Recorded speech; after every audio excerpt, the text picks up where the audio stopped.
Hello అండి, hi, welcome to our channel Raji Tejwal. చాలా రోజులైంది మన ఛానల్లో వీడియోస్ పెట్టి. ఈరోజు అయితే ఒక మంచి కుకింగ్ వీడియోతో వస్తున్నాను అనమాట. అది ఏంటి అంటే వెజిటేబుల్స్ ఇంకా ఎగ్స్తో కలిపి ఒక మంచి డిష్ అయితే చేశాను. అది మీకు చూపించబోతున్నాను అనమాట. అదేంటి అనేది మీరే చూసేయండి. ముందుగా వెజిటేబుల్స్ అన్నీ కట్ చేసి పక్కన పెట్టేసుకోవాలి.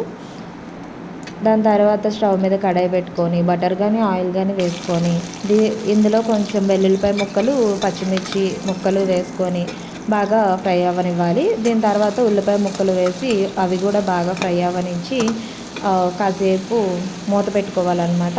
దీని తర్వాత టమాటో ముక్కలు కూడా బాగా మగ్గిపోయిన తర్వాత ఇంకా మనం ముందుగా కట్ చేసి పెట్టుకున్నాం కదా, క్యాబేజ్, క్యాప్సికమ్, బ్రోకలీ, ఇవన్నీ ఒకటి తర్వాత ఒకటి వేసుకొని కాసేపు ఫ్రై చేసుకోవాలన్నమాట.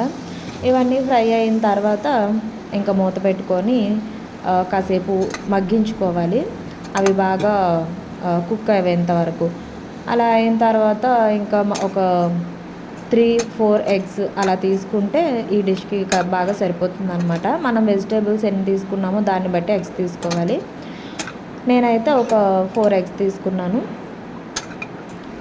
ఇప్పుడు మనం ఎగ్ బుర్జీ ఎలా చేసుకుంటామో అలాగే, కాకపోతే ఇది కొంచెం ఇలాగా వెజిటేబుల్స్ అన్నీ వేసుకుంటే కొంచెం బాగుంటుంది అనమాట.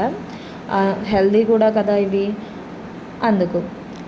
అయితే చూడండి, నేను ఎగ్స్ కూడా వేసేసుకున్నాను. ఇవి కూడా కాసేపు మగ్గించుకొని మొత్తం ఇంకా మిక్స్ చేసేసుకొని బాగా ఫ్రై అవ్వనిచ్చి ఇంకా పసుపు, ఉప్పు, కారం కూడా వేసేసుకుంటే మన దగ్గర ఉంటే ఇంకా కొంచెం మిరియాల పౌడర్ కానీ లేదా కొరియాండర్ పౌడర్ కానీ ధనియా పౌడర్ కానీ ఇలా ఏం వేసుకున్నా బాగుంటుందన్నమాట.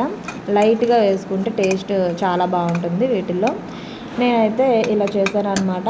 కానీ ఈ డిష్ వచ్చేసి టేస్ట్, హెల్త్కి హెల్త్ చాలా బాగుంది. నిజంగా చెప్తున్నా, ఫస్ట్ టైమే చేశాను కానీ చాలా బాగుంది. మీరు ఎప్పుడైనా ఇలా ట్రై చేస్తారా? వెజిటేబుల్లో ఎగ్స్ అవి వేసి ఇందులో బ్రోకలీ కూడా యూజ్ చేయడం నాకు ఈరోజు ఈ వంటలో టేస్ట్ అనిపించింది బాగా. అయితే మీకు ఎలా అనిపించిందో ఈ వంట నాకు కామెంట్లో చెప్పేయండి. లాస్ట్లో కొంచెం నువ్వులు, కొరియాండర్ కూడా వేసేసుకుంటే టేస్ట్ చాలా అదిరిపోయింది. నాకైతే బాగా నచ్చింది. లాస్ట్కి ఇంకా ప్లేట్లో సర్వ్ చేసేసుకొని కీరా దోసకాయతో మంచిగా తినడానికి రెడీగా ఉంది మన ఫుడ్. టేస్ట్ మాత్రం సూపర్.